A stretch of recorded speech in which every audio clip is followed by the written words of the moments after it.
All right, people can now see and hear us. So that's good. I forgot to reset Scorekeeper real quick before coming on here. Of course, I already pulled up my soundboard, so let me kill that real fast. Boop. Let's see here. Score.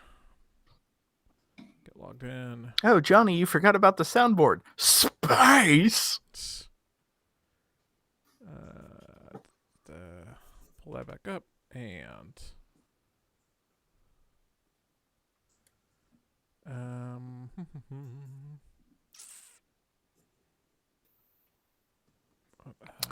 oh, do we want to discuss order? Does anyone have a preference?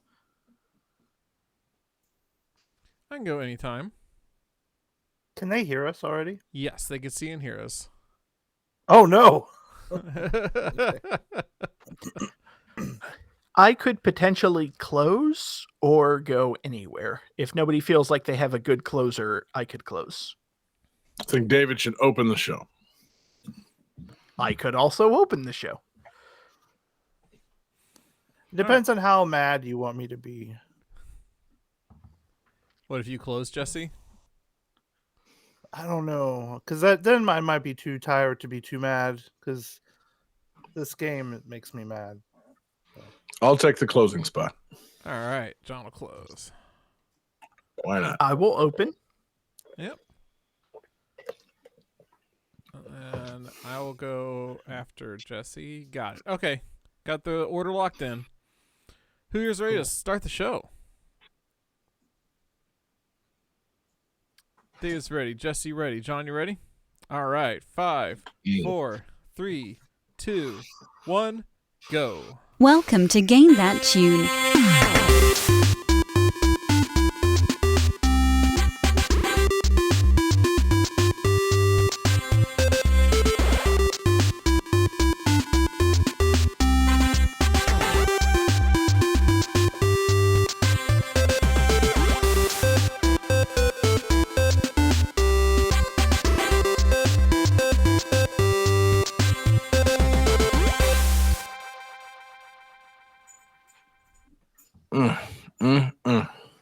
Just taking a minute to soak that in, man. It's been so long. That's a theme I haven't heard in a long, long time. Man, feels like it's been, I don't know, since last year. Since I've heard those old Game That Tune beeps and boops. God damn it. Oh, yeah. What's going on, everybody? It's Game That Tune. We're back in the house once again. Man, for the first time in a brand new year, 2024. What a year. It's already been 3 days into it. The best year of our lives so far. It's your boy, John Harrington here. I've got my good friend, John Regan with me. Johnny, Happy New Year. How are you? I'm doing pretty good, man. I'm doing pretty good. Did a lot of programming over the break. Did a lot of interesting things with computers and some crazy things happening. I'll tell you about them later, though. But yeah, doing pretty good. You? I'm great, man. I wasn't really asking, but it's great to hear, man. Great to hear. We got David Fleming with us. Say hey. Hey, Hey, David. Happy New Year, man. Happy New Year, John. Thank you. Thank you. And, of course, we've got Jesse Moore with us. Jesse, say hey. Hey, How are you, man? great. I am asking. Oh, okay. Doing great. Just real excited about getting back into the swing of things, and Yeah. It feels good, man. You know, Yeah, it's just miss going to you be a guys. good vibe having time on Game That Tune. Game That Tune, entering the new year with fantastic, good feelings.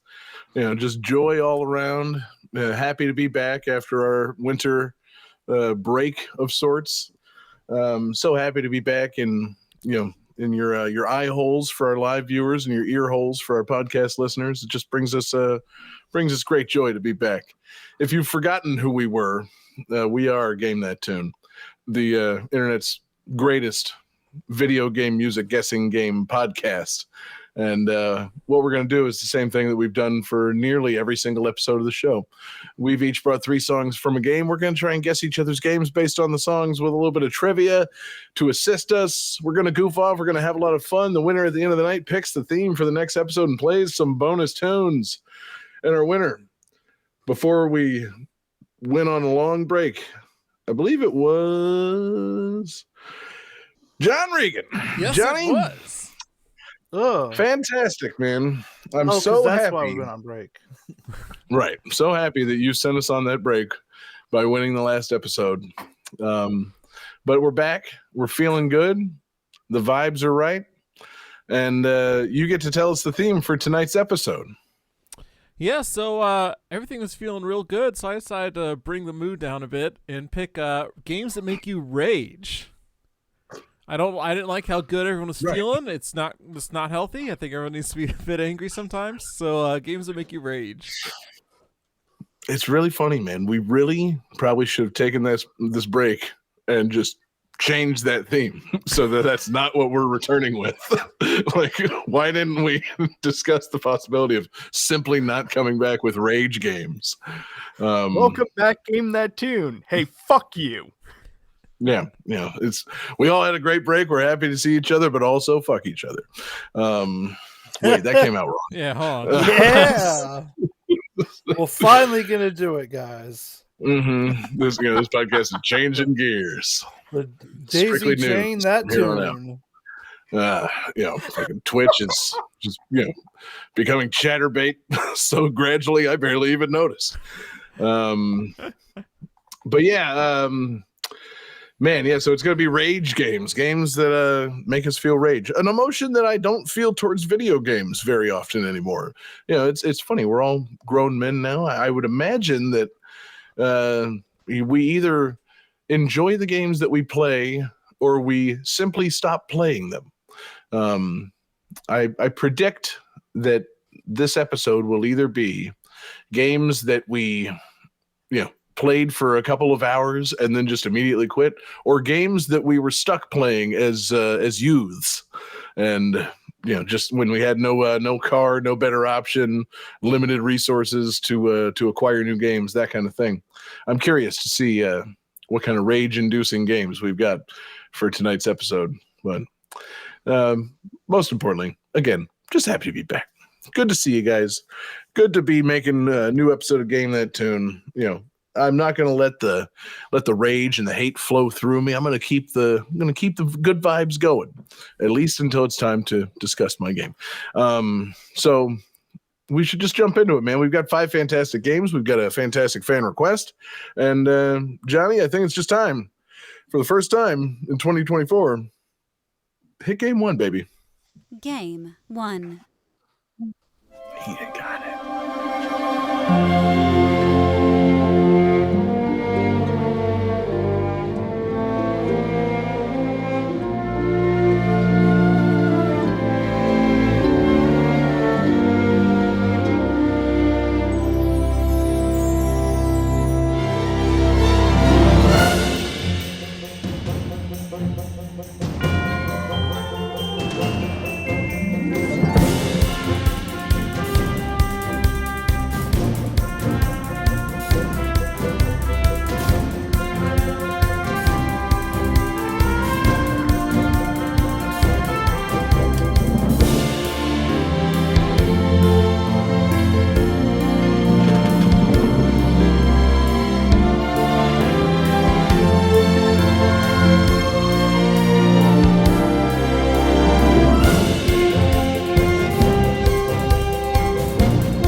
All right, so this game received a day one patch to remove a potentially seizure-inducing episode.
All right, gentlemen, do you have your answers written down? If you need a moment, I have an additional piece of trivia.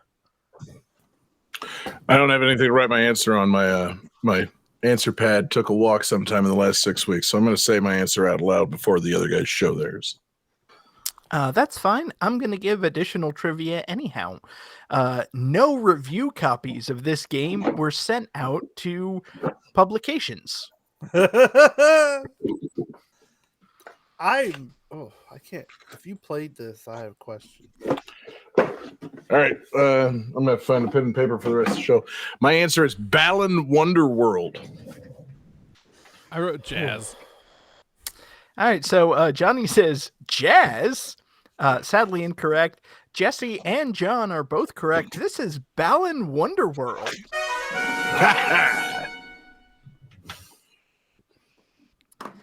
What a game. Excuse me. Balan Wonderworld. So this game is atrocious. Yeah, Did you play it? They soon arrested the guy who made it. Oh, yeah, damn it, Jesse. You sorry. you spoiled the whole ending of my segment. Oh, Wow, jeez. Way to go, but Jesse. yeah. Just jump right to the ending. This is the game that basically ended the career of Yuji Naka, one of the co-creators of Sonic the Hedgehog. What? Mm-hmm. yeah. He co-created Wait, Sonic Johnny, the Hedgehog? this is. I was going to say, this is news to Johnny. Johnny didn't follow this. Well, no, I know Yuji Naka is that guy who got arrested. I didn't realize he co-created Sonic the Hedgehog. That's news to me. You're Johnny's such a bad Sonic of fan. anybody that made Sonic. You know, like, Fucking Yeah. Sega Sonic Jones over here. Sonic the personality, yeah. not so much Sonic the IP. Johnny likes the real Sonic. So yeah, Yuji Naka co-created Sonic the Hedgehog, made a bunch of other games, partnered with Square Enix to make a 3D platformer collectathon type game. It was terrible, which I will gladly get into. And then like 2 or 3 months afterwards, he got arrested for insider trading.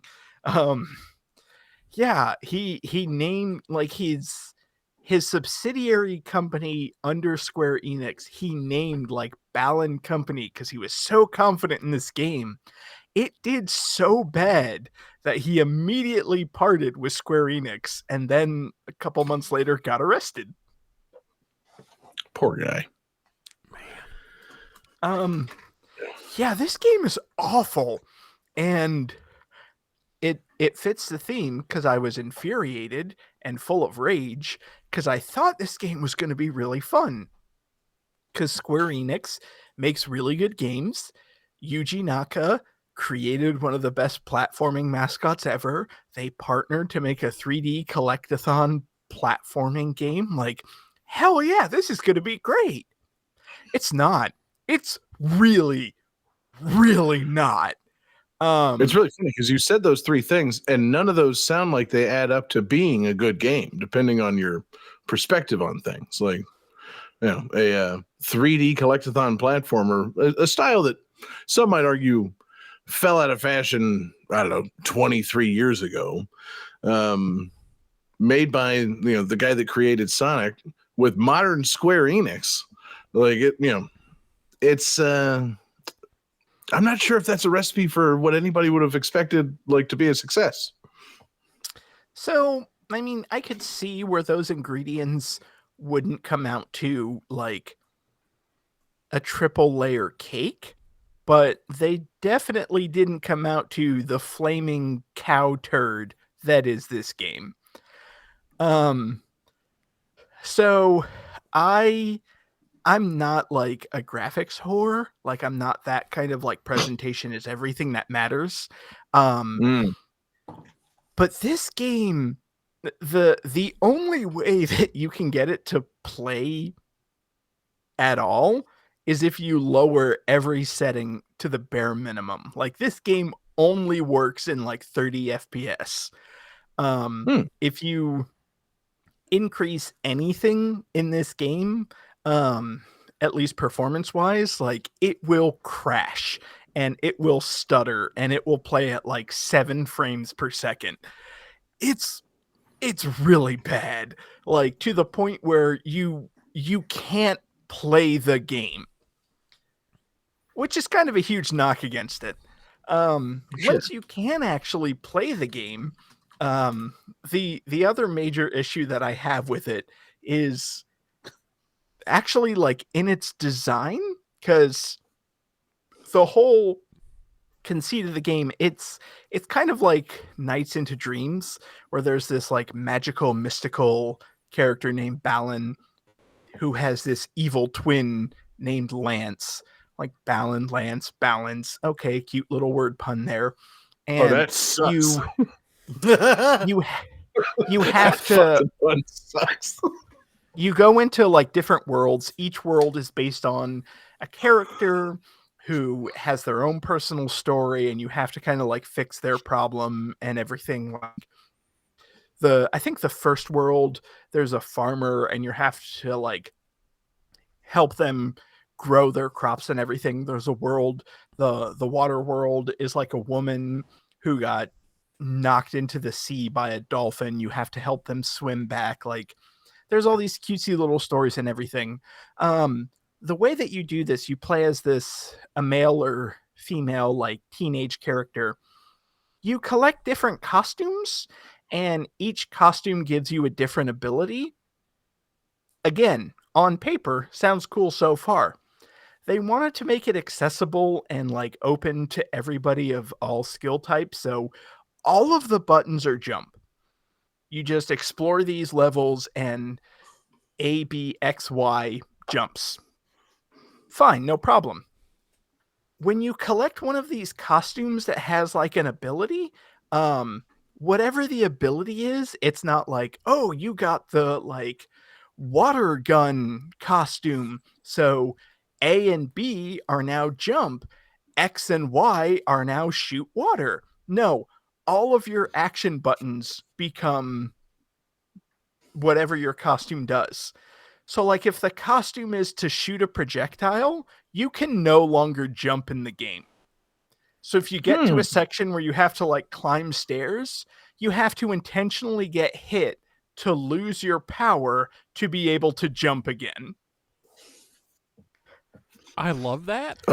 Just to climb stairs? I mean, that's, seems like stairs would be walkable anyway, but yeah. Well, but I mean, like, you lose your ability to jump.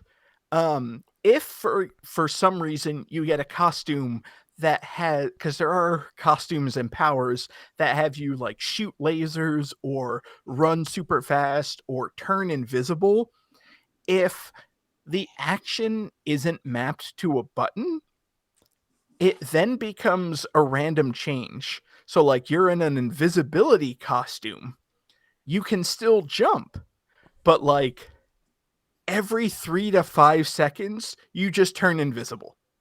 Or like every 3 to 5 seconds you shoot a projectile. Or every like couple of seconds you just dash and get super fast when you move. But you can that's still not cool. jump. Yeah, like the design in this game is baffling. It's so bad. I Yeah, kind no, of love this that sounds idea. really bad. I kind of love the idea of having a game with intentionally poor mechanics, you know, that you have to like figure out like the game, like the mechanics are a puzzle and you have to figure out how to deal with it. That sounds kind of interesting. I don't think that's what they're going for though in this one. No, yeah, there's too absolutely much, not. like AAA development and too much money on the line for that to be like at play in this game. This sounds like they just did a really bad job, but that does, the way Johnny describes it, sound like a more interesting game. Like you have a power foisted upon you, and you have to figure out how to navigate the game. You know, after no longer being able to jump, or where you're constantly shooting bullets out of your head or whatever. You know, that does sound appealing in a certain game. In like a giant, you know, crazy graphics showcase from Square Enix. No, hold on. Like, what? I almost get the every button is jump thing. I mean, like that's like the original Sonic. Like, you know, Sonic, when you get right down to it, just kind of rolls and jumps in the original game. But like, that doesn't work in like 3D at all. Like you got to be able to do something more. And then if you add in like a Kirby mechanic to it where you get fucking abilities, you have to be able to either control the ability or, you know, or, you know, maybe not. Yeah. Oof, God, it's, you know, boggling my mind how awfully conceived this is. And again, Mm. it makes perfect sense to have all of your buttons as jump. And then you get an ability, and some of your buttons become this ability, but they don't do that. And I cannot. But I mean, it's all or nothing. You can't. I cannot stress this point to you enough. One of the costumes renders you invisible. So imagine playing like a 3D platformer, and you have no control, and randomly your character just turns invisible. Like, this shit is so bad. Cow, I mean, when you say it It's just not like good. that on its own, it sounds awesome.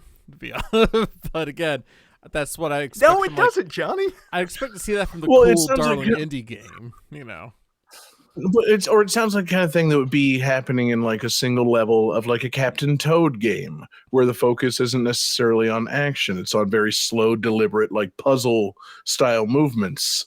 But like, no, not if you're running around like a fanciful world trying to collect things and I assume deal with enemies in some capacity. You don't really just want to turn invisible at random. Like that doesn't sound like a worthwhile ability, even if you can still jump. Like, I don't know. Yeah, like imagine Mario 3D World, but every 5 seconds you just turn invisible. Now, is it so like the enemies can't see you, or is it just Yeah, how do the turn enemies invisible? respond? Like, what is Well, there see, a that's point to being invisible? Not really. No. I mean, honestly, not really, because like you can still jump on enemies to defeat them, but the enemies also don't like seek out to attack you. They're just kind of scattered about for you. So don't Like, get that it's- suit. Yeah, just don't. Yeah, It's- exactly. Don't use it. Well, and that's the thing. Like, there are so many power-ups in this game that are just carbon copies. Like, there's a pig that lets you do a ground pound, and then later in the game you get like, I think it's like a steam engine that lets you do a ground pound. Like, it's the exact same thing. Like, there's a costume in the game where you become, it's like a mech suit based off of a faucet, so you're just spitting water. You can jump, so you just spit water randomly, but you also get a costume where you turn into a dragon, or you can spit a fireball, but you get control of that one. So you can't jump, but you can spit a projectile out. It's the exact same thing. So you're saying there are so many things in this game that are just baffling. No, Johnny, fire and water are not the same thing. what? No, what? Whoa! No, you're saying Square Enix made a game where there was a train that could give you a power, and instead of giving you the ability to suplex, it gave you a ground pound ability. I'm very disappointed in that, because suplexing the train is one of the greatest things that's ever occurred in gaming. And so if a train's going to give you power and it's Square Enix, it should be a suplex move. True. I feel like Square may have just published it. Yeah, I was gonna say they didn't develop it. I mean, it was fucking insider trading, Martha Stewart guy. Insider suplexing. But yeah, no. Right. So, Sonic never suplexed anybody, especially not the original Sonic. So, this guy, I don't know, man. This Yuji Naka fella, he just sounds like some fucking real shady character, just taking, poor Square Enix's money, promising them some hot new property, and instead he delivers them a magic top hat with, fucking just all the buttons make you jump. It's like, and then of course he gets arrested for insider trading. Yeah, good. This man deserved his downfall. This is the most diabolical grift in the history of Japanese gaming, and I'm not prepared to back that up.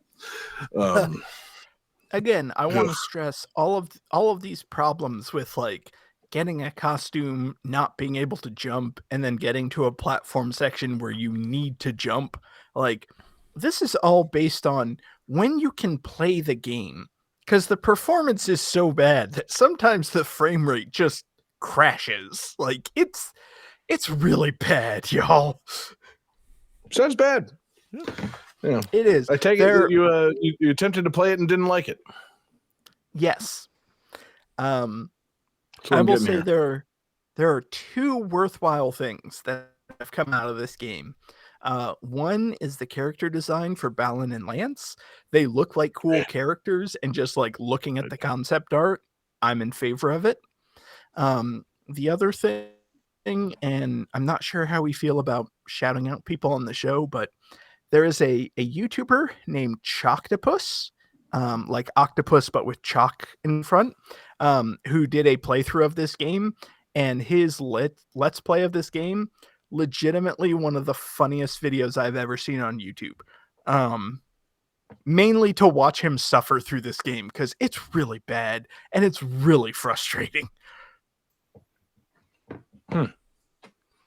I don't know what this show's stance is on shouting out YouTuber Let's Plays. I feel like that's literally never happened in the entire history of this show.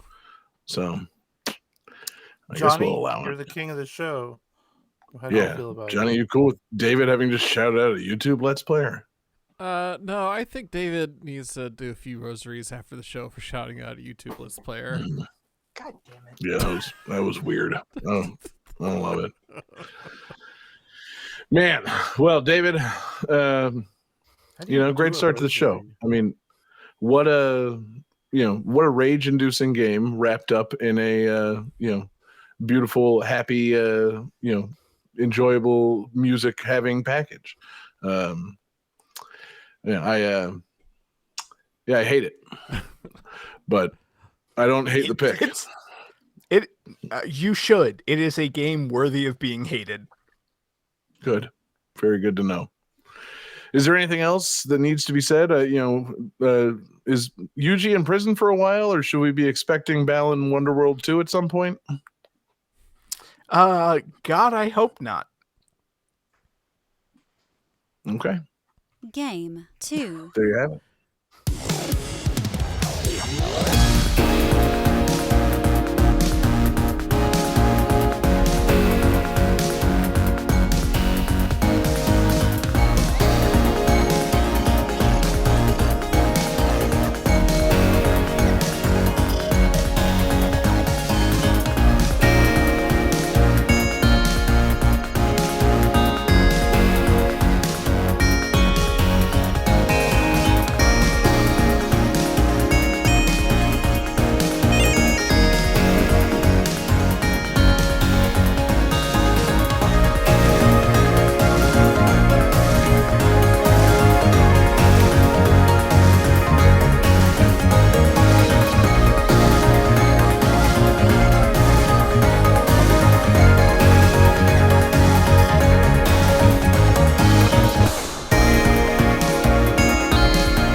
right, guys. So a little fun fact about this game is a core mechanic of the game is that you're playing with a bunch of characters who are stuck in a time loop with amnesia.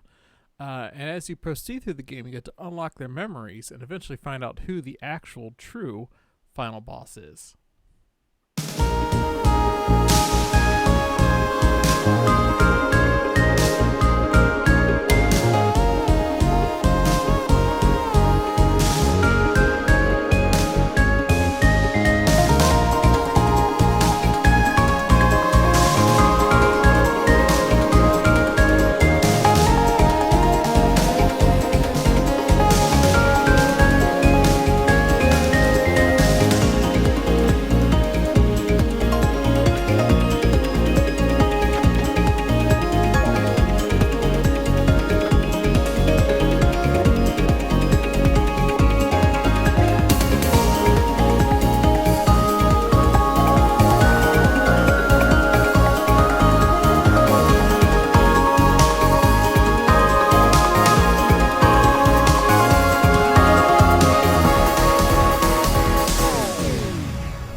All right, who's got some answers? Oh yeah. All right, my camera.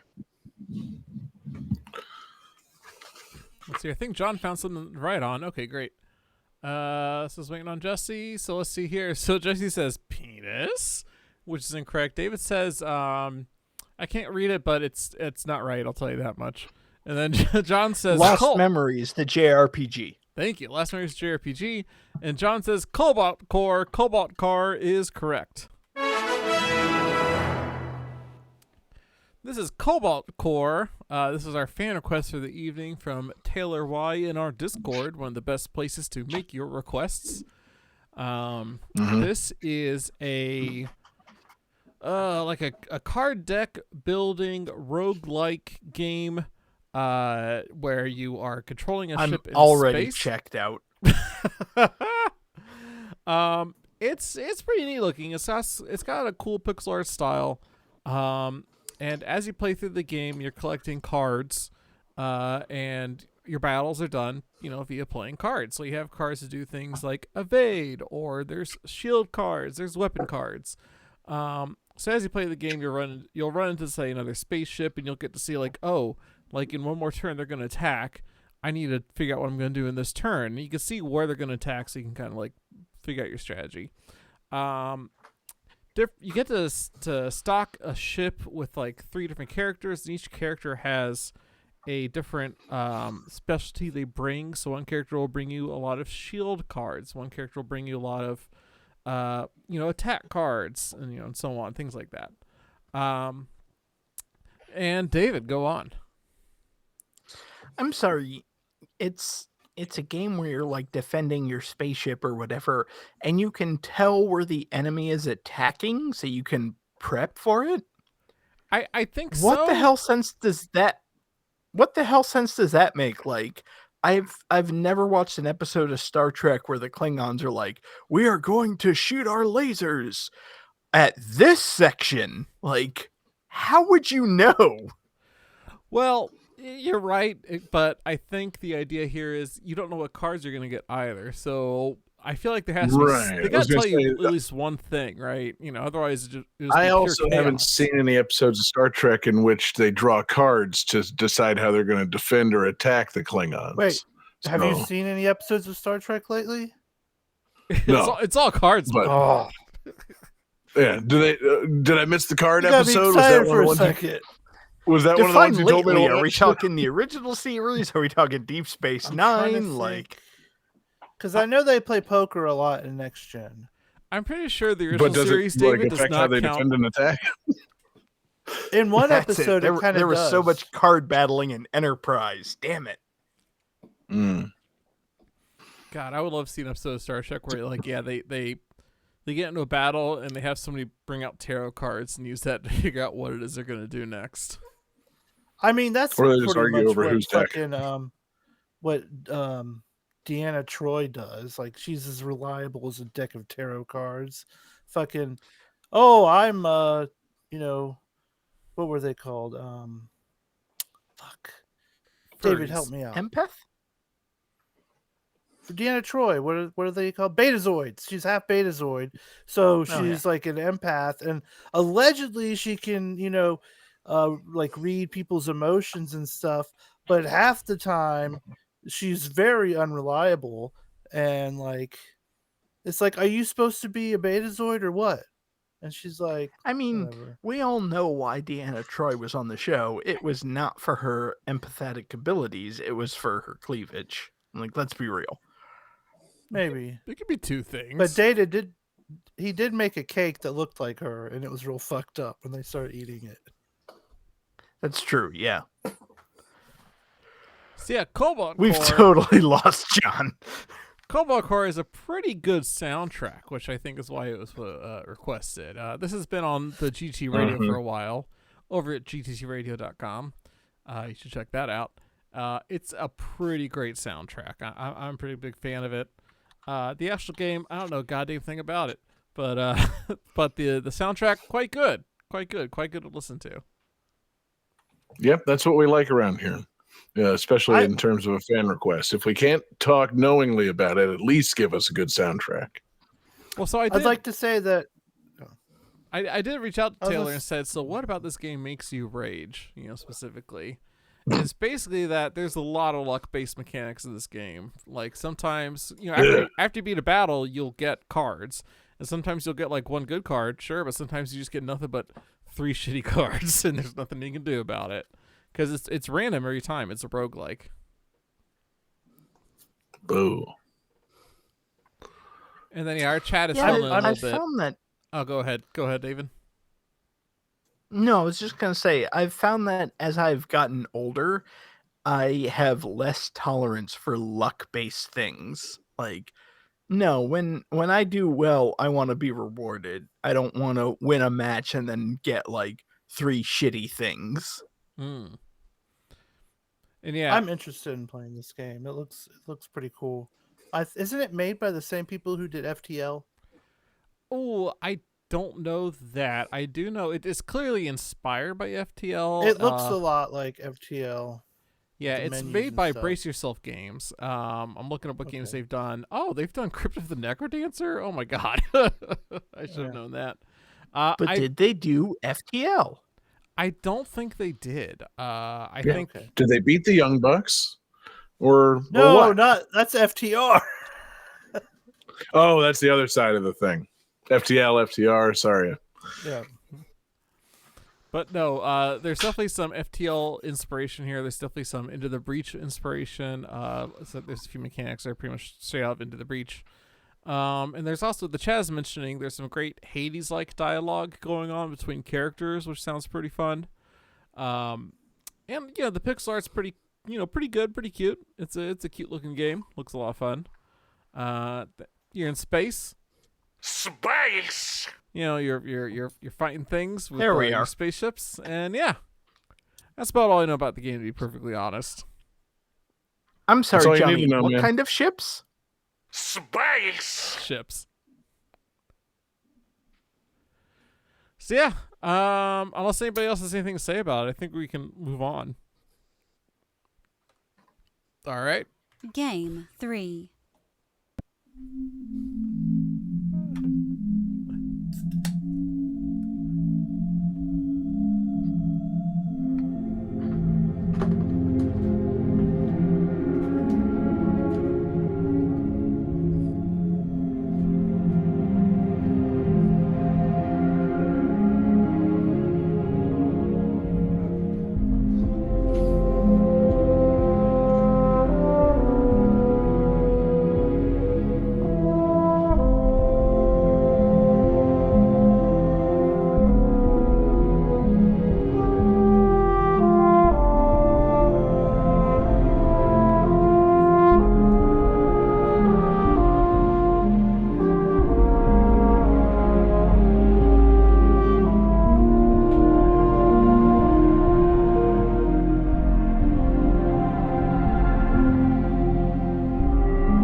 All right.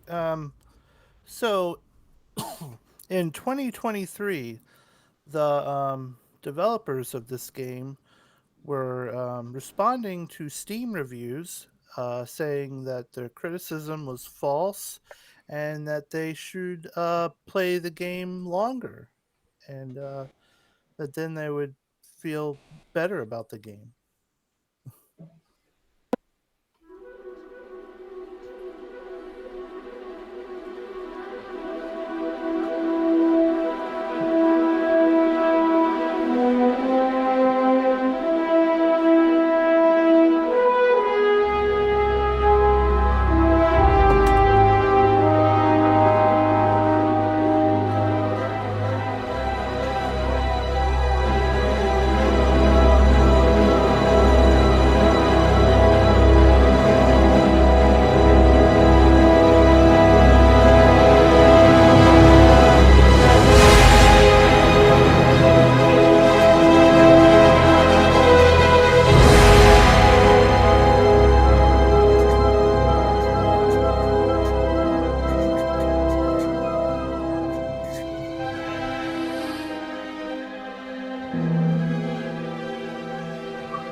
All right, let's see some answers.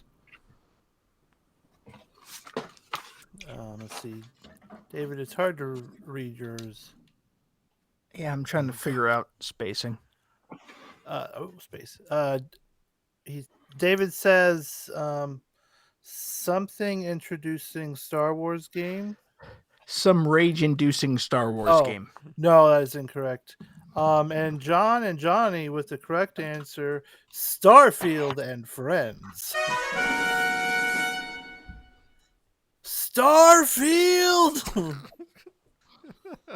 And friends. My this nebula. That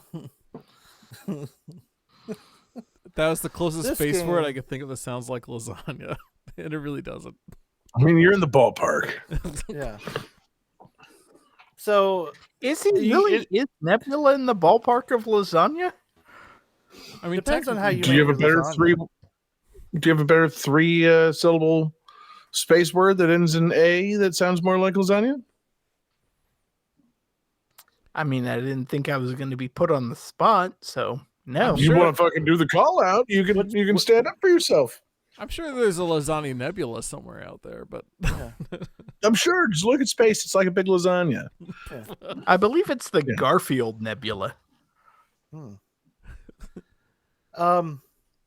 So yeah, this game Starfield, what a whirlwind. Like I bought into the hype. I was really excited for this game.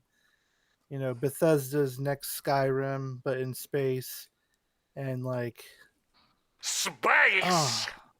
I played this game for fucking 50 hours too. Let's just get that out of the way. So like this Did you isn't really? just like this isn't a just, you know, oh, I played for 10 minutes and it was too talky or whatever. No, this is a game that, you know, I started kind of slow. And then I was like, huh, this game's all right. You know, the shooting's pretty good. You get to go to space. Making your spaceship is neat. But then just the more I played it, and also I think I was maybe a little persuaded by other, you know, outlets talking about the game. and most of them, were saying things that I were realizing that they were right, and I was just kind of just dealing with it. Like, Uh-oh. like, okay, so one of my worries when this game was being talked about before it came out was like, it's just going to be No Man's Sky, and which cool, Bethesda's take on No Man's Sky, that seems fine, but I was hoping it'd be different. Well, I got that monkey's paw wish, because like for whatever reason, the space element of the game feels like an occasionally interactive loading screen. Like you can't do anything in space. You can fly around, and sometimes there's a ship you can like hail or attack or trade with. But like you can't like fly from one planet to the other planet, so it's kind of pointless. Like you go to your map and you're like, I want to go to this planet. So then you appear in front of that planet and there's some space. Sometimes there's some shit you can talk to. And then you say, okay, well, now I want to land on the planet. So you have to go into another menu. And so right there, you're like, seems like you're trying to get to your elbow from your asshole, And it's like, Wait, you never heard that? I'm not sure that's the way it's phrased. Oh, well, No, I've This is in definitely heard space. that expression. So and David Like I heard say- it, so it's definitely legit. building your ship is probably the coolest part of the game because you can make some real goofy looking shit, and it's all like NASA punk, so it's all like boxy and this looks like a big box mess in space, and so that's fun because then like the little things you build, you actually get to go in and you're like, oh hey, this is neat. I built this and now I can go in it, and now I can fill it with like stupid shit, which that's the cool part about the game is it still has that little bit of Bethesda charm where you can just be like, okay, I'm gonna collect this. And so when I built my character, I wanted to be Dave Lister from Red Dwarf because I was like, oh, this will be kind of similar kind of tech. And also your starting class, I picked chef because there's the one episode where he takes the chef exam. And yeah, he passes. He becomes a chef Yeah. exam, and he's a step above Lister or Yeah. Rimmer. But so I was collecting curry, cigarettes, alcohol, because apparently in this future people still fucking smoke it up in space. So that like there was some cool aspects of it. The NASA punk like style is neat. Like it reminds me of like you remember in Alien when you see like the inside of the ship and there's like fucking cassette tapes laying around and you're like, this is the future and we still got cassette tapes? This fucking is weird. So it does have that cool aesthetic, but like you land on a planet and then it's empty as shit. And like one of the things they would say is like, hey, when the astronauts landed on the moon was empty and that was still exciting. And it's like, what the fuck, guys? Part of the appeal of exploring a video game space is that you can put more things in it than there is in actual space. Yeah. Like, Also, landing, like actual landing on the moon is a lot different than playing a fucking video game, you idiots. like, look, if I Like- wanted to Mhm. experience the emptiness of the moon, I would just go to the moon. Okay, I can do that anytime Yeah. I want. The whole point of the game Right, is exactly. to escape reality. Yeah. I mean, we're living in the Mhm. year 2024. We all have a rapid commute to the moon. yeah, Yeah. it's old news. And it's like none of the characters are very interesting. Like I ended up joining the like space pirate people, and like then you're just on a dirty ship, and you're like, oh cool, I'm on a spaceship where everyone smokes too much, and and it's I don't know, the game it's disappointing. Like it's a fine Yeah, it sounds game. it sounds like a game with a lot of promise, and it's a big letdown. I feel like we're not really touching enough on the fact that apparently, if I'm hearing this right, Bethesda, the developer of the game, a large, historically successful video game publisher and developer, they were on Steam responding to individual people's Yes. reviews Yeah, like I Like- said, they were telling people that the moon was empty when astronauts landed there. I and feel, that I was feel like not enough exciting. is being made of that. Like, what poor intern was tasked with fucking going on Steam and just being like, yeah, that's the job of like a hotel GM to be like, hey, I'm Yeah. really sorry about your stay. I'm sorry that like, there was a vomit stain on your carpet. We'd love to offer you a free night if you'd like to come back and, try us again, or, give you a free breakfast or Yeah. some shit. It's not on Bethesda to go on Steam and be like, you didn't get it. Space is empty and we made an empty game. Like it doesn't seem like a major publisher should be responding to people like that. It doesn't feel right. Like, I like it the feels out of idea. character. I like the Very idea that it's unusual. not. I like the idea that it's not an intern being made to do it, but an intern decided that they're going to do it. Just on their own. Oh. Right. Or alternatively, it's not an intern at all. It's the CEO of Bethesda. It's Todd So- Howard. Yeah. I put my heart and soul into that game. My big empty Guys, you heart and got- soul, and now I'm going to defend it to every single person that says something bad about it. That is the ultimate dick move of any creative endeavor to come out like, no. Everything I did is perfect. You just don't get it. It gets real good after 90 hours. Trust me. Ugh. Jeez. I mean, yeah, no, it's yeah. I don't know, man. That's Yeah, fucking it's- wild. Lucky So- for me. So what It did was a what Game did Todd Pass Howard game, say to so- you, Jesse? What did you fucking say that got his attention so badly? Did you do it? Were you one of the ones he responded to? No. I just read about okay. this and it was like why? Why did you guys do Have you this? thought about going on Steam and baiting somebody into responding to you with like outrageous claims about this game? Maybe now I am. I think you should. Yeah, I think we should make that a thing going forward. We bait fucking developers into responding to us on Steam. Oh my god. There's a new segment idea. Now that we know they're paying attention, like, that's the thing. I mean, you always assume that when you do something like this or just write a fucking Steam review, you don't think that the people that make the game are actually going to see it. You think that Yeah. your peers are going to see it and maybe think, okay, no, I don't want to play this empty game. You never think that Todd Howard himself's going to roll in and be like, hey, I'm a human being too. Yeah. Like, The moon was empty. it's yeah, space is empty. What do you want from me? I don't have any imagination. I didn't make space. Yeah, it's, take it up with God. Yeah. Call Tim Curry. God damn it. Space. Tim Curry, Tim Allen, same thing. Yeah, both God. No, it's really not. God, could you imagine Tim Allen in Rocky Horror Picture Show? Oh god. Can I imagine both of them being God? Yes. Somehow, half A movie Allen, with- half Curry, space God. They're both God and they're like battle it out. It's like that was it Demons and Angels show or whatever. Sure. Yes.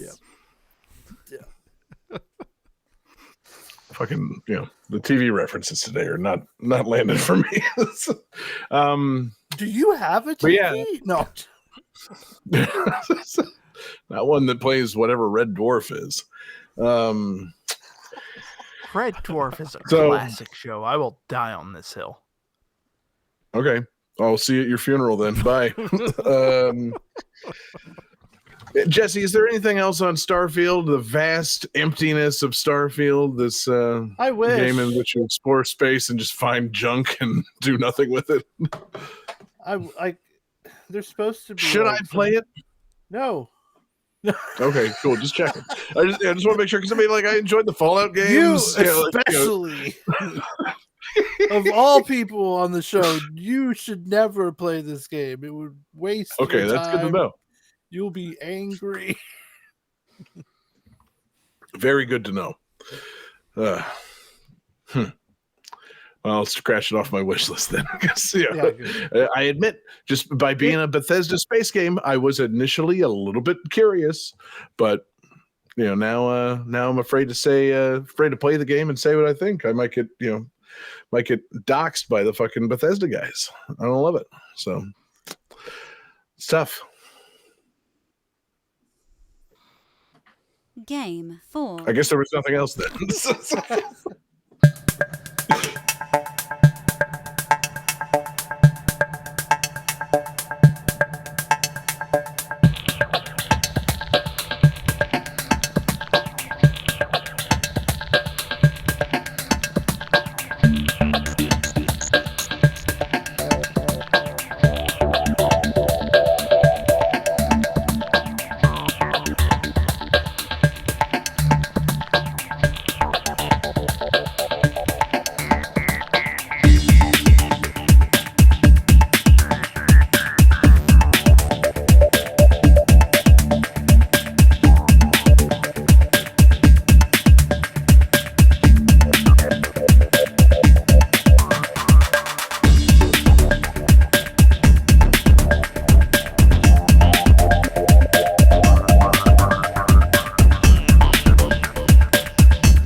Alright guys, so this is one of two games that is inspired by the classic Macintosh game Escape Velocity.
let's see some answers from everybody.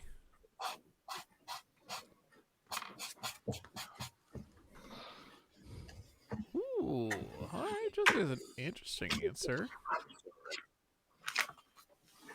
So let's see. John drew a spaceship penis, which is kind of correct. That actually does look a lot like a ship in the game.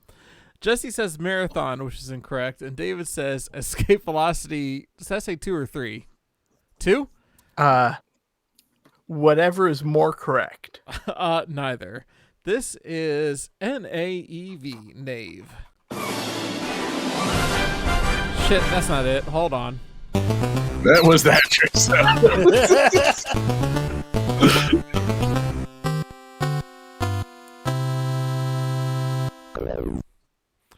See, this is Nave, which I'm gonna go ahead, David. steal a line from John here. What? So this is NAVE, which used to be an acronym that stood for Not Another Escape Velocity.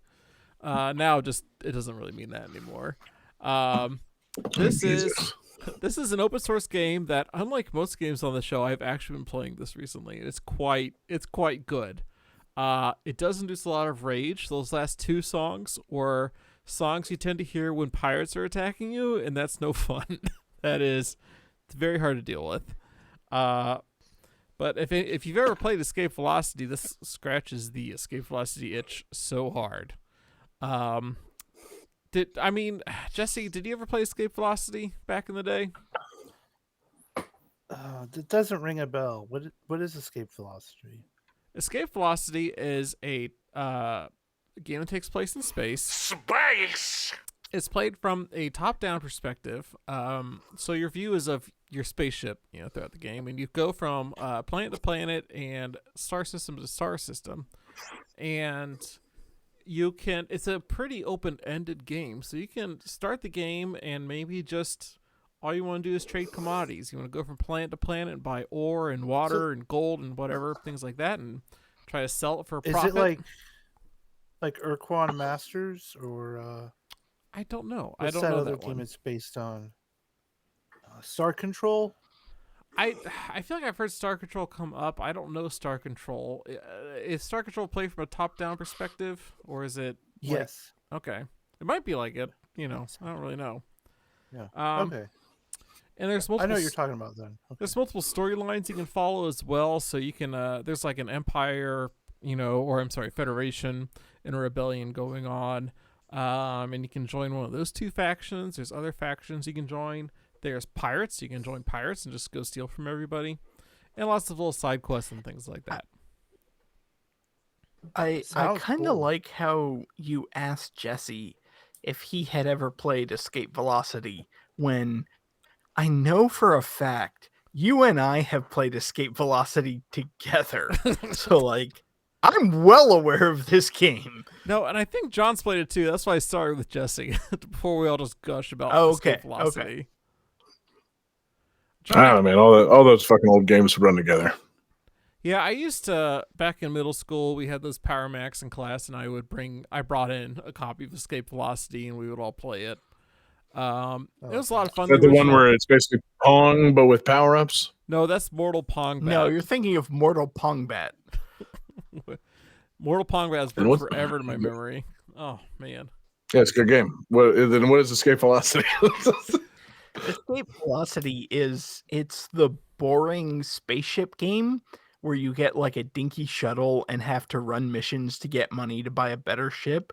But Johnny hacked it so you could get like an alien spaceship that shot laser beams in the beginning. Oh, we made it. I remember. So it was pretty easy to build plugins to your original game. And so, David, you had a little toy DeLorean. And we took that to Yes, I the did. school's scanner, and we scanned images of the DeLorean, and then made a DeLorean that you could buy in the game that just had infinite everything. It was basically invincible, and then just ran through the game like that. And Man, yeah, Well, I computers also can do remember stuff. there was a cheat hard programmed into the game where you got a weapon that was called a forklift, yes, where you literally shot forklifts at other vehicles. Yes, and the game would the way you knew you got the forklift was when you entered the code correctly, it played a snippet of like audio from an episode of Mystery Science Theater 3000 that was like, and he came at them with a forklift. It was very strange, like very odd. That's awesome. Yeah, this game was fucking cool. Can you still play it? You kind of. So there were 3 of the games in the original series, and the third one came out on Windows and Mac OS. And they took the previous 2 games and released them as plugins for that one. So you can go download the Windows version and go get those original 2 game plugins and play it that way. So that is an option. Or you can play this game. You can play Knave, which is this game. Oh, okay, yeah. Maybe. Which they're putting out updates constantly. They just had an update come out last month. One downside is when they put out these updates, your save file does not transfer over and you got to start over again. But I've gotten pretty good at figuring out how to get a pretty quick ship pretty quickly now, pretty fast. And that makes the game a lot better once you get a fast ship and you can outrun those goddamn pirates. Because I swear to God, those pirates are just the worst. And it adds a few cool new mechanics that weren't in the original games. Like, in the original games, if you wanted to jump from star system to star system, you just had to get kind of outside the center of the galaxy. This one has dedicated jump points that you can go to. And then there's also a concept of shipping lanes between systems and jump points. So you can decide whether you want to try to take a shortcut and go from point to point as you go through systems, or are you going to take the shipping lanes that are protected by whatever government, is seeing them, whether it's the Federation or the Zalek or, so on and so forth. So that adds a new twist because, I've been getting into playing the pirate missions where I'm smuggling illegal things between systems, and I need to stay the fuck out of the shipping lanes, otherwise I will get busted. And there's a whole cloaking element you can do. There's a lot of fun stuff you can do this game.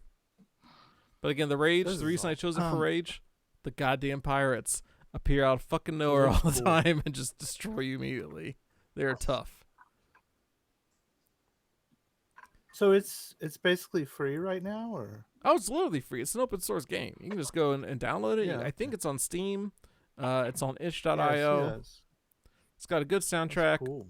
Again, a pretty huge galaxy. I've still not found every single system in it.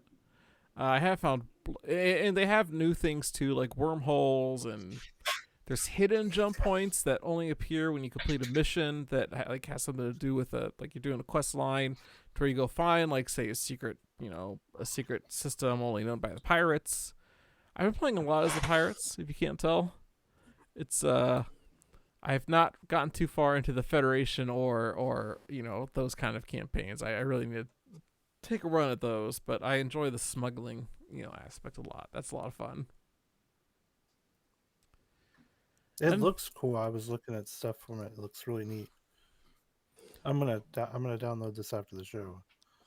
Yeah, it's addicting. I've basically been playing it the whole break, like nonstop. Basically, anytime I get 30 to 40 minutes, I'm like, let's play this game.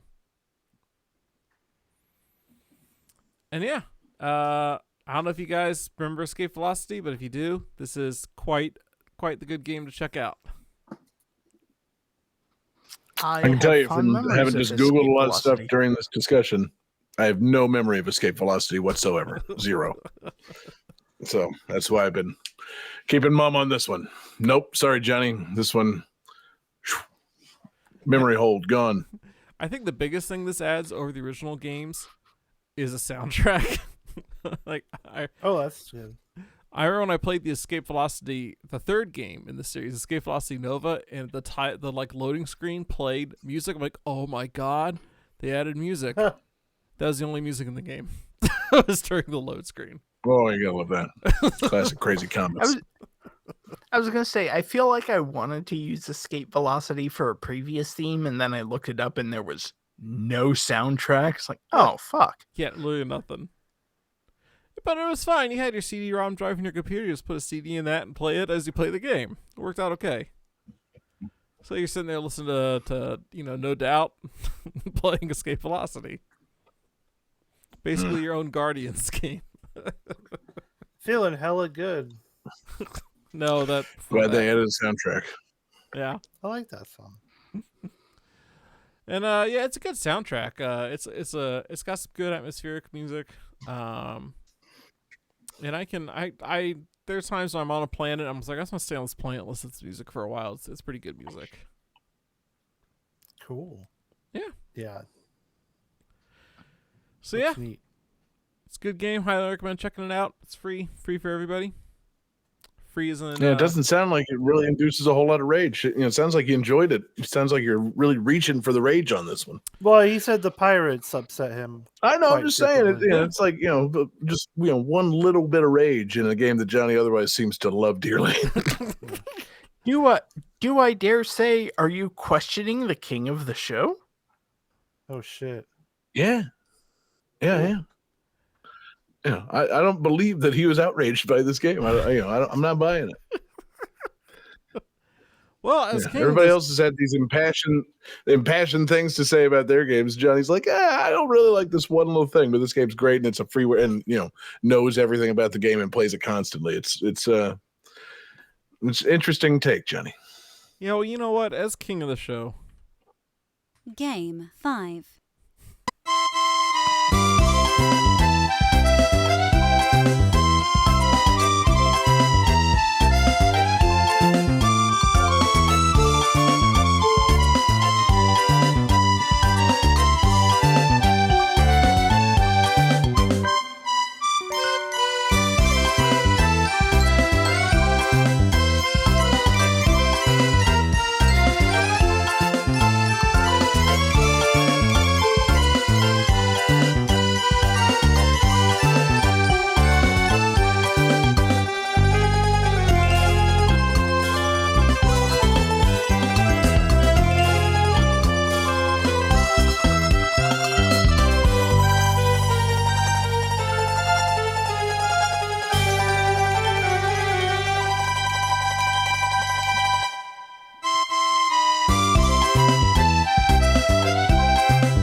Yep.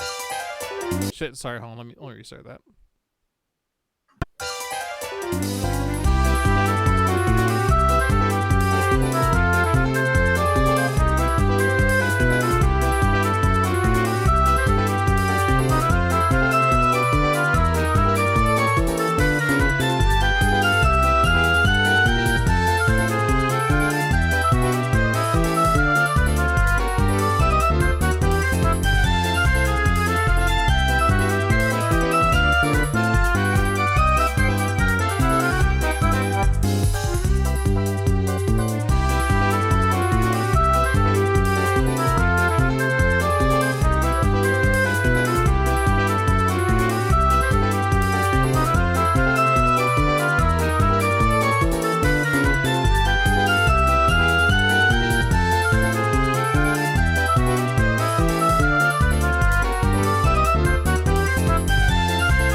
All right.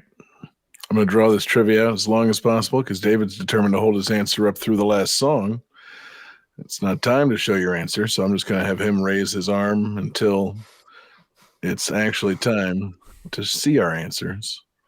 There we go. Yeah, suffer. So this game is the only game in this series to feature 8-player mode.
All right, guys. I hope everybody's feeling fantastic. I accidentally erased my answer, so I had to rewrite it. I'm not surprised. Let's see what you guys said. Oh, man. Jesse's going to the public domain and showing us his Steamboat Willie. Sadly incorrect. Johnny says Mario Kart Double Dash. Sadly incorrect. And David says Mario Party 3. And he's incorrect.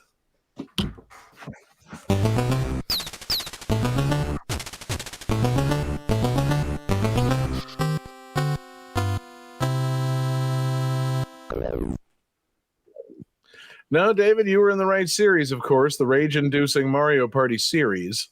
But as I said in the trivia, this was the only game in the series to feature 8-player mode. This is, of course, Mario Party 6. 7 for the GameCube. Thank you for stepping on my fucking line.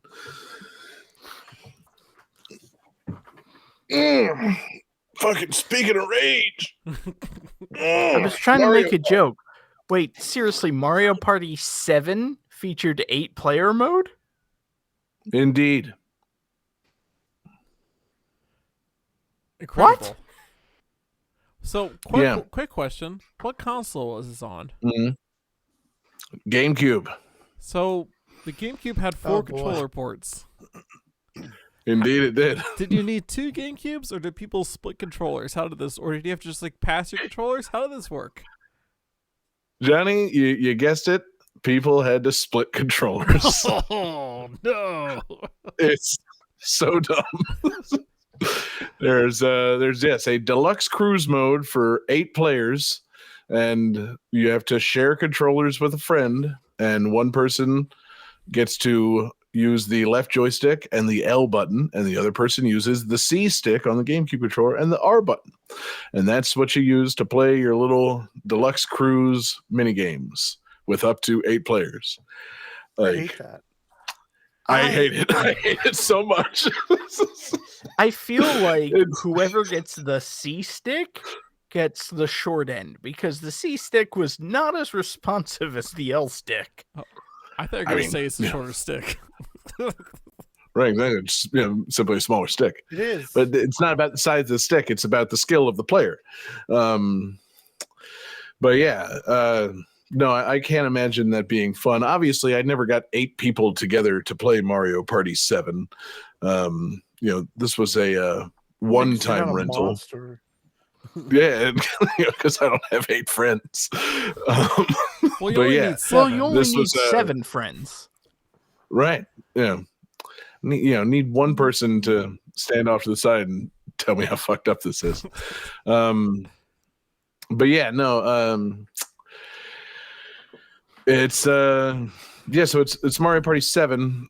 The one that clearly took its inspiration from another party game that had come out in the recent years. We all know and love those non-Mario party games, namely Muppets Party Cruise. And so for Mario Party 7, the story is, of course, that all of the characters are on a cruise together, and they don't invite Bowser. And they cruise around to different locations in our actual world. And Bowser maybe mixes it up, gets involved a little bit. Classic Mario Party stuff. But yeah, the game has it's got party cruise mode, and you cruise around to the various boards, which are, hold on, let me refresh my memory. Of course, the Grand Canals of Venice, Pagoda Peak, a China themed board with dragons and temples, Pyramid Park. I'll give you one guess where that is. Nebraska. Central America. Hmm. Yeah. Neon Heights, the American level, which apparently is like some kind of pastiche of Las Vegas, and then just like cities in general. It's got like neon lights, a movie studio, a baseball field, and yeah, it's apparently the American level. And before, let me just get the last one out. Windmillville, the Dutch level, the of course the 5th world location, the Dutch board. I just want to say, of course, Las Vegas, in the middle of Nevada, famously surrounded by water. I mean, technically. Eventually. Wait, what did I say about water? Well, you were talking about like it's a cruise ship going to different ports and everything. Oh, right. Yeah. No, I mean the cruise ship's just the framing device, obviously. Yeah. So I guess would the you first couple do seem like they might be water related, but yeah, no, it's not Las Vegas, it's Neon Heights, but it's the America one that looks like Las Vegas plus baseball plus movies. I don't know. It's a mess. So there's a lot of cruising in this game. Seems there might be. Cool. Is there a follow up to that? No. Okay. It doesn't need to be. Okay. I also like the fact that the plot of this game is like, because this was on the GameCube, correct? Mm-hmm. So like, hey, we're doing a kart racing tournament. Bowser, come on in. We're doing, a tennis tournament and a golf tournament and a baseball tournament. Bowser, come on in. We're having a party on a cruise ship. Bowser, keep the fuck away. I mean, I kind of get it. Like Bowser, you want him hanging out with that, in the athletic competitions. He probably, muscles his way into the racing. And he does eventually, obviously, muscle his way into this fucking vacation. But like, you get certain friends you're just not inviting on things. Like, I don't want Bowser on my fucking cruise ship, just mucking things up, breathing fire all over the place, and what have you. I kind of get it. It is odd though that they invite Waluigi and Wario. I also wouldn't want to go on vacation with them. No. Like at all. I feel like Bowser would be better on vacation than those two. Yeah, those guys would get weird with it. So maybe actually they would be fun vacation friends. Like maybe you get to the the Vegas place and you just kick it with Wario and Waluigi, get real fucking weird with it. You also invited Boo. Boo is on this vacation, so there's a ghost. I don't know. They probably should have just invited Bowser. Probably could have avoided the whole problem with the story. Yeah, I feel like Wario and Waluigi would be fun in Vegas because they would be the first guys to be like, "Hey guys, let's take some mushrooms and go see Cirque du Soleil." Like they're gonna have a good time. Exactly. Let's hit the buffet. Let's hit the buffet 3 times and then go to the bunny ranch. What do you say? Like, yeah. okay, God damn, Wario, you're insatiable. See, I feel like, and maybe I'm just thinking too logically about this. I feel like Probably. Bowser has to have his feelings hurt. It's like, yeah, we're inviting a bunch of people to a cruise. Not you, though. Instead, we're going to invite the ghost of someone who died and my literal evil doppelganger. But you Mhm. can't come. Yeah. I mean, I get it. You know, as somebody that's lost relatives, if I could bring their ghost on a vacation with me, I'd bring them. Like, yeah, straight up. But Yeah, but you yeah, can never I look don't know. at them face to face. Exactly. That'd be the weird part. And they'd want to like lick me, and yeah, it's just weird. Yeah. Ghosts are strange. But yeah, so as far as the actual game goes, it's Mario Party. So naturally it destroys friendships and is secretly not fun at all. This one, I had misremembered it. This was not the only version of the game to use the Nintendo GameCube microphone. This was actually the second of the 2 Mario Party games that use the Nintendo GameCube microphone. And man, you want to talk about a rage-inducing peripheral. Johnny, what do you know of the Nintendo GameCube microphone? I know that it exists, and I learned that just now. I really don't know a lot about it. I think it plugged into a memory card slot, or did it take up a I controller? was going to say, so if you got 4 controllers to play 8-player Mario Party games, where are you plugging in that microphone? The answer is, of course, the memory card slot. The answer is, of course, up your ass. Yes. Wait, hold up. Did it really plug into the memory card slot? Yes. It's a wild peripheral. For some reason, I thought it was always in a controller port. I never knew it was a memory card slot. Yeah. I did like that when I rented this, they rented the microphone with it, because otherwise there would have been no point to renting this. Like, I'm not trying to play these games without the microphone.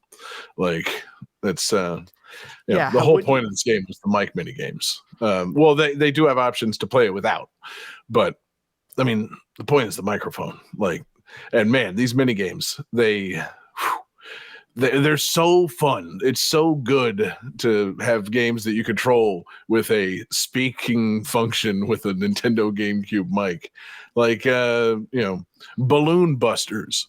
Yeah, how do you think you affect a balloon with a microphone plugged into the GameCube? I feel like you yell until it either pops the balloon or inflates the balloon.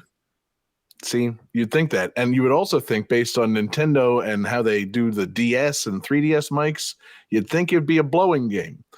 That's where you'd be wrong, my friend. The way you play Balloon Busters is you take turns, because it's a 4-player minigame. You hand the microphone around. It's kind of like a hot potato game. You hold the mic and you say, bigger, bigger, bigger, bigger.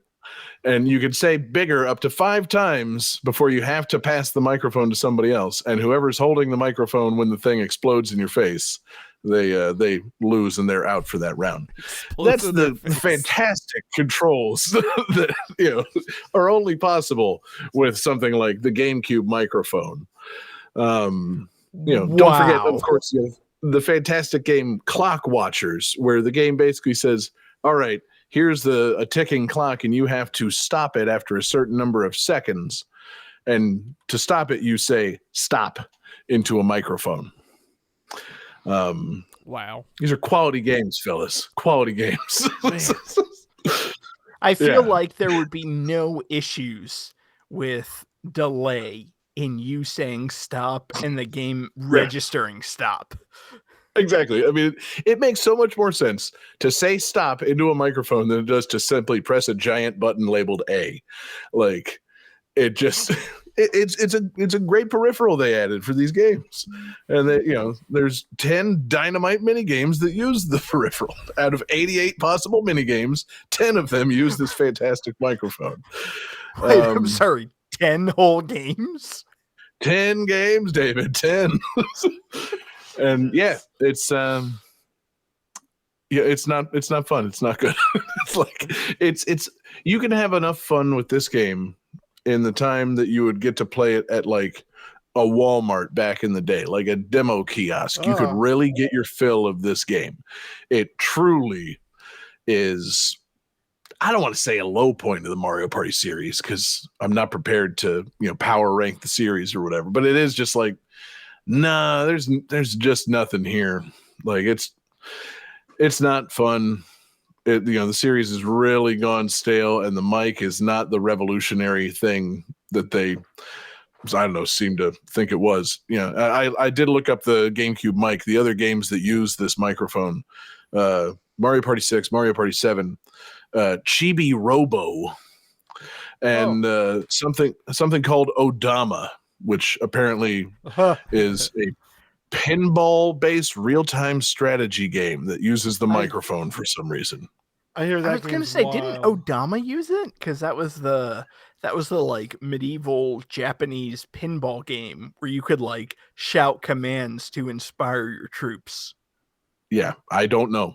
If I had known about that, game. I would have just spent the entire time stoned and holding that mic and just saying, "Thanks, Odama." That's all I would have been doing. That would have been the gag the whole time, and there would never be any gameplay. Just cheesing out and saying, "Thanks, Odama." Because that's so fucking done. Yep, done and done. Which is weird because that game came out in like 2003. 6, during the rise of President Barack Obama, soon to be President Barack Obama. But it predated the foreshadowing. Yeah. Exactly. Yes. They knew, man. It's called training. They were training you.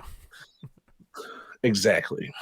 So the other thing about this that I discovered today is that, man, I love learning about these things online, looking at very detailed wiki pages for things like Mario Party games. Super Mario Wiki is just a treasure trove of information, sometimes too much information. And so I want to do a quick lightning round about the mini games of Mario Party 7. Johnny, if you want to hit it.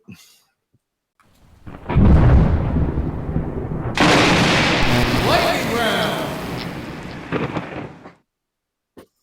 So I've got 2 clues for each of you. These clues will be the names of mini games in Mario Party 7. And what I would like you to do is explain to me what the name of these mini games is based on. It's like a playful reference of some sort. And I would like you to do your best to say it as extensively as the Mario Wiki has stated the names of these games. So, for example, for the game Number Crunchers is a 1 versus 3 mic minigame in Mario Party 7. Its name originally refers to people or computers that manipulate large amounts of numerical data. So I would like you to give me the detailed explanation as close as possible to Super Mario Wiki for these Mario Party 7 minigames. And we're going to start with Jesse. Jesse, your minigame is Be My Chum. So this game is about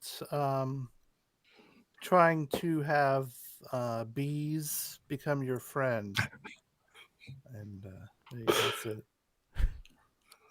It's a solid guess. What if I told you it was more of a maritime setting? Would you be able to explain it a little bit better? Oh, okay. So it's about dumping a lot of dead fish in the water. So like sharks will come and eat the chum. That's that's what you call it, chum. Mm-hmm, mm-hmm. Be My Chum is a 1 versus 3 mic minigame in Mario Party 7. The name refers to the phrase Be My Chum, which is a phrase one uses to become friends, and chum, which refers to fish organs. Jesse, I'd say that gets you a point. Oh, man. I'm feeling chumly. All right, David. It's time for Bananas Faster. Bananas Faster is a mini game in Mario Party 7 whose name references the dessert Bananas Foster. More information, please. It is a mini game in which players compete utilizing No, not about that. Not Bananas Foster. while moving faster. Bananas Faster is a multiplayer minigame in Mario Party 7. Its title is a pun on Bananas Foster, a rich dessert made from bananas and ice cream, among other ingredients. Hey, fuck you. David, I'm going to give you a half a point. Just you were in the ballpark. You understood the reference, but you didn't explain the ingredients of Bananas Foster properly. Johnny, The ingredients being bananas, ice cream, and other. And many other ingredients. All right, Johnny. Here it goes. Take Me Home. Okay, so Take Me Home is a mini game in Mario Party 7, and the title is a reference to the song Take Me Home Tonight, in which a guy is singing to a woman about how, he'd really like to bang her and all that, and, asking, hey, take me home tonight. And that's how the song goes, Yes. and that's what the mini game's about. Yes. Okay. The Mario Wiki uses the phrase "bang her." You're really overlooking the spelling and pronunciation of ohm. Take me ohm, O-H-M. Because Johnny, Take Me Home is a 4-player minigame in Mario Party 7. Its name is a pun on the phrase "take me home" and ohm, the unit of electrical resistance. Oh my god. Hey, fuck you. Johnny, you weren't even in the ballpark, man. 0 points. All right, let's finish this up. So, second round, final round. Jesse, your mini game is Oil Crisis. Oh boy. Okay, so Oil Crisis is a mini game in Mario Party 7 in which players fight over land in the Middle East. Oil Crisis is a pun referencing such things that are going on. And there's an oil rig, and Wario enjoys his time there. You were in the ballpark, Jesse. Oil Crisis is a 4-player mic minigame in Mario Party 7. The term Oil Crisis references the 1973 oil crisis, which occurred when the price of oil skyrocketed due to an embargo on the part of the Organization of Arab Petroleum Exporting Countries. God, kids love those kind of references. That's in the Mario Wiki. Daddy! They're Explain talking about- OPEC. Mario's God, doing I never- OPEC. I never thought I'd look to the Mario Wiki for anti-Jimmy Carter statements. All right. After that comes David. David, your mini game is Clock Watchers.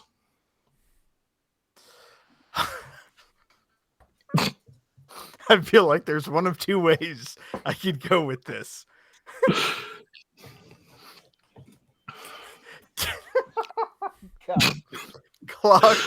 Clock Watchers is a mini game in Mario Party 7 that whose name references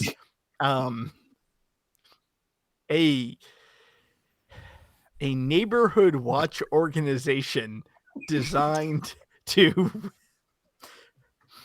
take account of those who flash members of the citizenship. Members. Referencing the name of this group, Cock Watchers.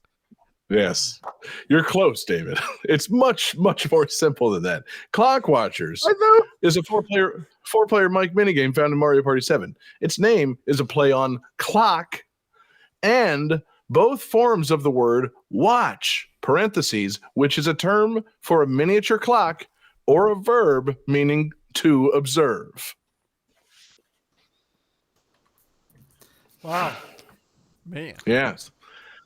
And so, Johnny, you're going to take it home with your explanation of Herbicidal Maniac. All right, so Herbicidal Maniac is a 6-player 2-mic minigame in Mario Party 7. Where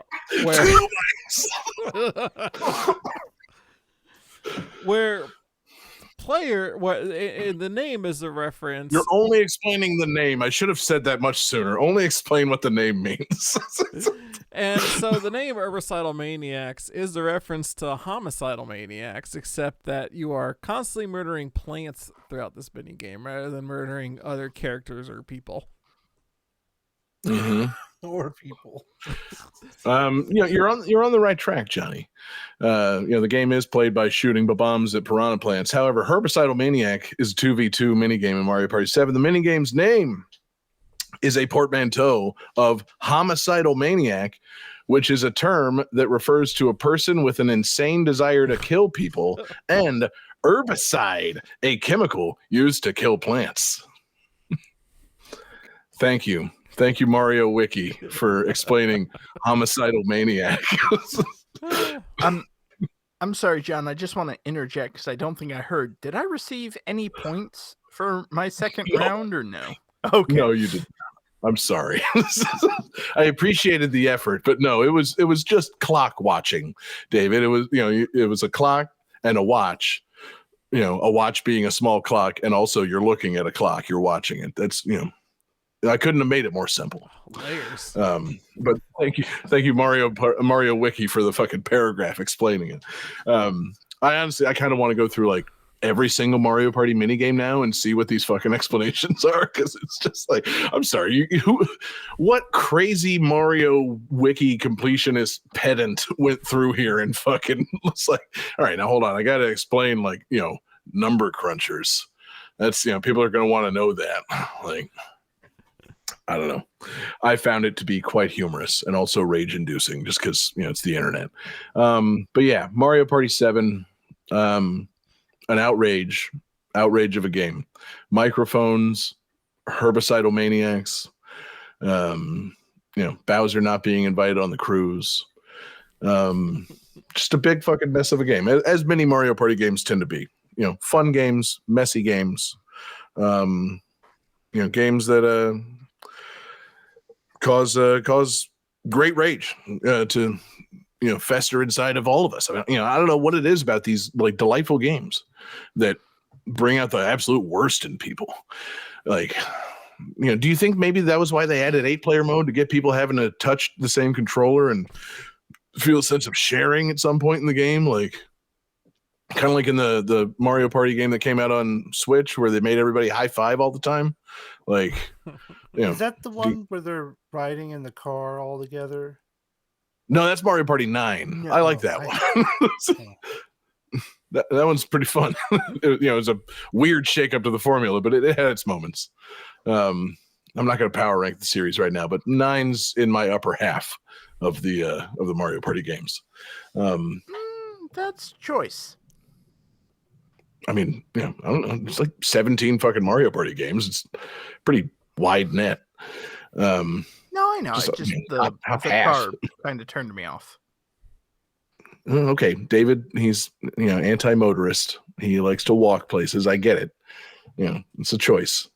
I like carpooling. There was always 4 people in the car. That was the important thing. I like the board game aspect, so it doesn't work well when you're all going to the same spot. Yeah, no, it's no, in the big scheme of things, idiotic. But I found the game fun. Which is more than I can say for Mario Party 7. That's the thing. So what do you want? You want 4 people rolling around in a car? Or do you want to be talking to a balloon until it explodes in your face? I don't know. When you word it like that. Yeah. talking to this big red thing until it blows up all over your face. Man, Johnny, it's time, I guess, to take this thing home. Yeah, for the first time in the new year, it's time to hit the calculating computer. Calculating computer activated. Computers, beeps, Oh, sorry, I was checking up on the chat. What was that? boops. Scoring complete. This game's winner is John Harrington. Hell yeah, man! What a game! What an outrageous result! I'm not mad about that. What I am mad about is the show in general. Weird vibe on tonight's show. Most of the show was about space games. What was that about? What is it about outer weird. space that makes everybody so upset? I didn't do a Yeah. space game. Rage-inducing. It's cold outside. There's no kind of atmosphere. I mean, we're Right, all true. alone, more or less. You've been playing too much Starfield, Jesse. A lot of space games. They're fun and have things in them. Name Just saying. one. It was. Jesse, It's- everybody's dead, Jesse. Oh, Everybody's dead, Jesse. everybody's dead. But yeah, it was a good show. A good pile of rage-inducing games. I feel like we all kept our cool, kind of suspiciously so. I feel like, maybe we didn't all hate these games as much as we thought. Maybe, I don't know. Maybe we're telling lies on this episode. We're just playing our part, doing our bits. I don't know. Anybody else feel that? Feel something weird, like a weird vibe on tonight's episode? Like maybe we're kind of scraping the barrel and Well, not really getting to be our true selves. No, I hate Balan Wonderworld. there's, Oh, okay. Well, there's been a Yeah, weird thing Yuji bugging me Naka this. should be locked up. There's been a weird thing bugging me this whole episode, guys. I don't know if you've noticed. yeah, what is that, Johnny? There's been this thing behind me all goddamn night. I Yeah, I Oh, didn't hey, want to what ask, is man. that? It seemed personal, deeply personal. So I really didn't want to bring it up, but there has been some sort of mystifying slit over Johnny's shoulder this entire episode, yeah. and So over the break, it concerns me. Yeah, over the break, I was doing some chatbot coding, and I divided by 0. And when I did that, it kind of opened a tear in the fabric of the universe, and that's what's been behind me this whole episode. Oh, What? Yeah, that's not good. and so I took a little peek, Yeah. and it turns out there's an infinite number of universes out there. I don't have Whoa. to be just king of this show. I could be king of all the shows, right? Oh no. So I've grown lustful with power here. The idea of being the king of every GTT Oh no, in the multiverse. he's so- gonna be Johnny, like I've Jet never- Li. I've never asked you this before. Is your middle name Majors? Are you a great man? A great man? Yes, I am. I don't know this reference, but I am. Johnny Majors Regan. I don't know who that is. I don't know that we should go with the John- Majors reference. Google John Majors multiverse and just see how close you get to this reference. Oh, I see. No. So, anyways, I think as king of the show, I'm going to take us all through this portal right behind me, and we're going to find ourselves a few multiverses to take over. And What? What? that's it. What? What does that mean? We're going to find out.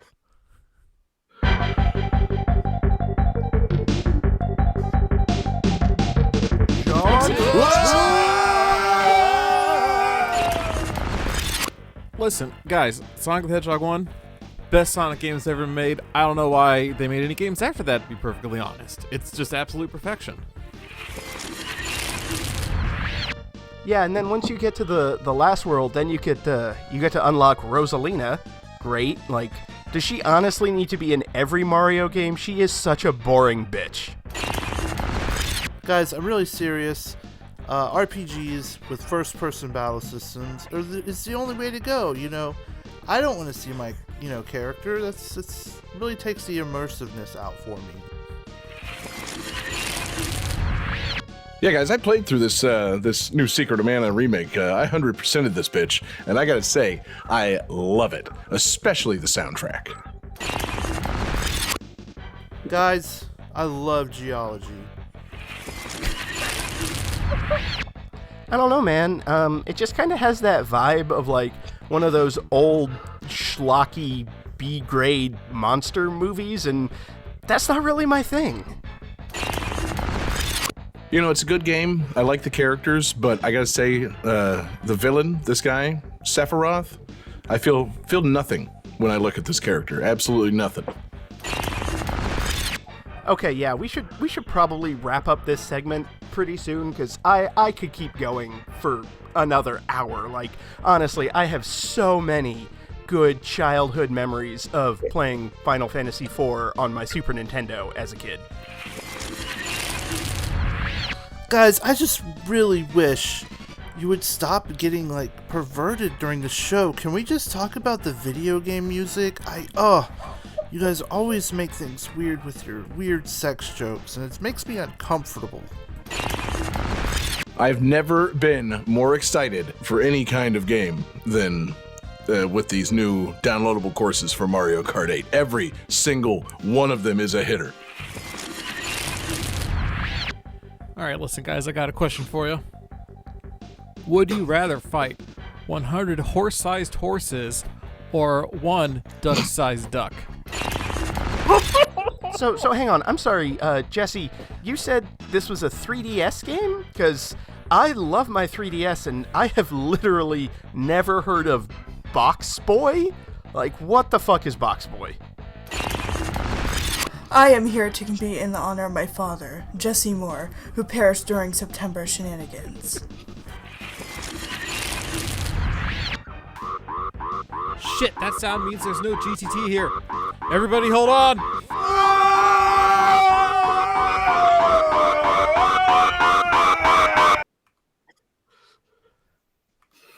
Oh, God. Johnny, what the fuck was that, man? Oh. I think we've crashed.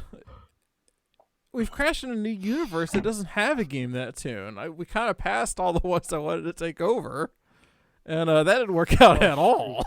And so, yeah, surprise, surprise. I think I died in one of them. yeah, there's a universe That's where you're cool. dead, Jesse. Fuck. I mean, at least there's only one. Yeah, but Yeah, man. at least So, only one that we know of. Yeah, right, exactly. Yeah, there was only a handful of universes. My God, Johnny, I'm glad you. I don't know. Did we seal up the portal? Are we back? So we're back in. This is what we're calling reality now. I guess this is where we live now. Is this new universe where GTT never happened? Okay, It's gotcha. Yeah. So what you're saying is we can use all the games that we previously used on the show because all bets are off. Yeah. And yeah, okay. We get to I like that. redefine what we want GTT to be. Yeah, wow. Yeah, that's even crazier. It's not just about what games we can use on Game That Tune. We could forge a bold new path for the entire podcast and our entire online presence right now. Are we just doing we're in a new universe, new year, new GTT? Yeah. We're could get- rebooting the show? We could get Chris Pratt to play me. Hell yeah. No, I think he died in this In this universe, I support that. So in this new universe, our next episode doesn't necessarily have to be a guessing game show with 4 people? It does I not. mean, it could be anything we want. Yeah. Yeah. This just opens up Right. a world of possibilities. Yeah, I'm scared, but I'm into it. Scared but excited. Yes. I got 2 words for you. Bay Blade. What? Okay, I'm not sure that is 2 words. Or how it Next pertains to episode, this. all Beyblade songs. Okay, cool. So okay, so fine. We've fallen through the portal. The show is rebooted, soft. Do I need to even? Do we need to declare a theme for the next episode? I never even got to that before we fell through the fucking portal.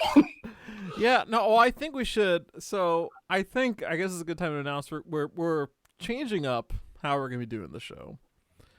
We're not gonna be doing Game That Tune every single episode. We'll have Game That Tune, and then we'll have other weeks where we do something different to be announced. So I do think we should pick the theme for the next Game That Tune. It's just that next week won't necessarily be Game That Tune. Next week is gonna be something different. I like it. And in the spirit of new beginnings, I'm going to say that us falling through that portal constituted a free play jingle, and we're just going to do a free play next time we do Game That Tune. We're going to start off with whatever the fuck we want because, hey, No rules, new universe. just right. Exactly, baby. Here we are. Fucking Outback Steakhouse in it. Well, Gonna get some wait, onion petals. Hang on just a second, John. I'm looking here at this new universe's rules for Game That Tune. There doesn't seem to be anything written. So, yeah, Wow. I guess that's fine. Okay, yeah, we can define the rules as we go on. But yes, wow. Let's get a bloomin' onion for the table and start deciding what we want this bold new path for Game That Tune to be. This will be good. Better get 2 actually. I could probably eat 1 by myself. You guys share the other one. Man, one time me and my friend Russell, we each got a bloomin' onion and we tried to raise. And oh no. We both got like halfway Gross. done and we're like, we should save this for later. It was really good. Yeah, probably. We learned a lot that day. And we learned a lot this day. 1, never trust Johnny to do anything related to, the fabric of the universe, quantum computing, art.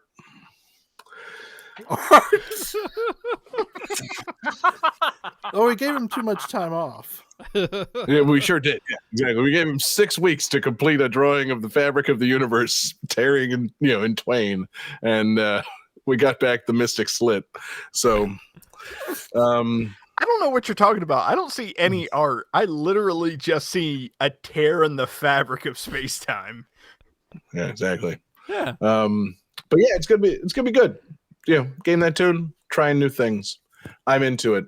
We've been doing the show for quite some time. We're approaching our, what is it? We are rounding out our 8th year of doing the show. Time to shake it up. We've had a good run doing guessing games in which you can't repeat yourself and things like that. But it's time to loosen things up a little bit. We've been so tight and uptight and so rule followy for all these years. It's time the Game That Tune really bust loose a little bit. Loosen those ties. Casual It's been Wednesdays. such a stuffy show. Yeah, exactly. Clothing optional Wednesdays from now on. Man, yeah. Game That Tune Rebirth. It's good. It's gonna be real good. I think we might need a new logo. We just had 13. I was gonna say, yeah, I think we got something to choose from. So, guys, what a show! What a time! I guess we're gonna close it out like we normally do, though, huh? I'm just gonna say thank you, everybody, for listening. If you're still here on the other side of the insane portal jump that we did, thank you for listening. Thank you for watching live with us. Live still every Wednesday night, twitch.tv/Game That Tune. We love seeing you guys in the chat, hanging out, chit-chatting, and we're still so happy to be back. So happy to have you guys with us. Thank you to everybody checking us out in podcast form. Our podcast comes out Tuesday mornings, GameThatTune.com or anywhere that you get your podcasts. Who knows if we're going to make any changes to that schedule? I don't know. We'll see. We'll do what feels right. But check us out in podcast form. We appreciate you guys listening. Thank you to everybody checking out Patreon. Patreon.com/Game That Tune. Of course, still the home for awesome exclusives. We haven't done an update there in a bit, but I've got a lot of stuff on deck that I need to do to catch up. But we appreciate you guys supporting us at Patreon regardless. It helps us keep the lights on at our 24/7 video game music live stream at gttradio.com, and it just makes us feel good about us getting support from you guys. So we love you guys. Patreon.com/GameThatTune. Special thanks, of course, to our absurd fans on Patreon, whose names I know by heart and do not have to look up after several weeks off. I am, of course, talking about our beloved absurd fans: Daniel Perky, Taylor Y, Sam L, Phoenix Tier 2121, Beast Pond, and the Kerrigan. Fantastic group of people. Just the best. We've got the best fans. Our request. What was our request tonight, Johnny? Who gave us that request? That request was Cobalt Core, and it came from Taylor Y in our Discord. Taylor, Patreon absurd fan, all around good Nick, good requests, good tunes. Discord's a great place to make those requests. We always love getting you guys requests there, and we'll keep you guys in the loop on whatever this new era of Game That Tune might hold going forward. So stick with us in Discord. We love hanging out with you guys. And is there anything else that we need to promote, Johnny? Anything, was there any other push? I think we're pretty much there, right? Yeah, I think that's it. Yeah, cool. New shows, new ideas coming soon. New year, new GTT. It's gonna be fun. So we love you guys, and I guess we're going home with my bonus tunes, and I'm just gonna give you a little taste of the best of 2023 mixtape that I could not get completed. That was one of my big pushes for the end of the year during our break, and my computer crashed, and I didn't get to make the best of 2023 mixtape. I lost all my work on it. I was very disheartened. So I'm going to play you one song from one of my favorite games and favorite soundtracks of the past year. Of course, the game is Octopath Traveler 2, and relevant to tonight's occurrence, I guess now, it's the song "The Journey for Freedom Ends," just as the first era of Game That Tune has now come to an end, and we are now unburdened, unsaddled, and able to have complete and utter freedom over what games we want to choose going forward. The journey for freedom has ended, just as tonight's episode has ended. We love you guys. Peace out, everybody.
Balan Wonderworld is copyright 2021 Square Enix. Cobalt Core is copyright 2023 Brace Yourself Games. Starfield is copyright 2023 Bethesda Softworks. Knave is copyright 2017 Knave Team. Mario Party 7 is copyright 2006 Nintendo of America Incorporated.